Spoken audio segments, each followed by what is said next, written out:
Yes, ready, start.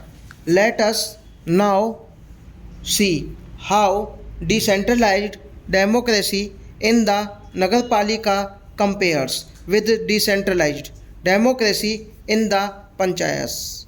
Democracy in village panchayats have two distinctive characteristics. First, the individual voter has a close personal relationship and ready access to the elected representative because on an average each punch represents between 100 to 500 voters. Second, each punch has a voice which counts for a great deal in the panchayat. It is the combination of these two factors, the personal contact between the voters and the elected representative, and the importance of the elected representative in the elected body, which is the first essential step towards eliminating the power broker from the polity.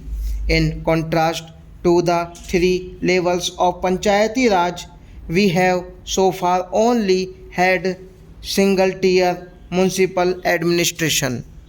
This worked fairly satisfactorily in smaller towns because the wards are small and the municipal council compact.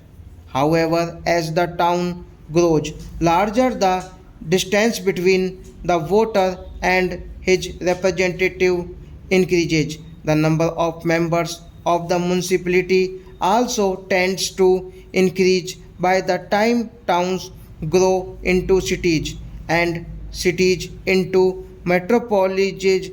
The medium size of the ward expands to 30,000 and more, extending in the case of one Delhi ward even to 2 lakhs and above.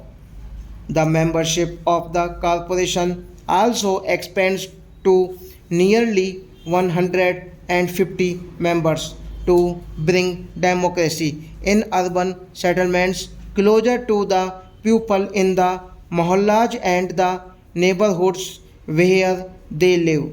The Nagarpalika bill proposes two changes. These changes are by no means a radical new departure. They build upon existing informal arrangements and administrative structure. In all urban settlements with a population of a lakh or more, we propose the constitution by direct election of wards committees to whom the municipality will devolve local powers and local responsibilities and such finances as are required to carry out their assigned tasks. We leave it to state legislatures to determine the territorial area and size of population which will be served by a wards committee.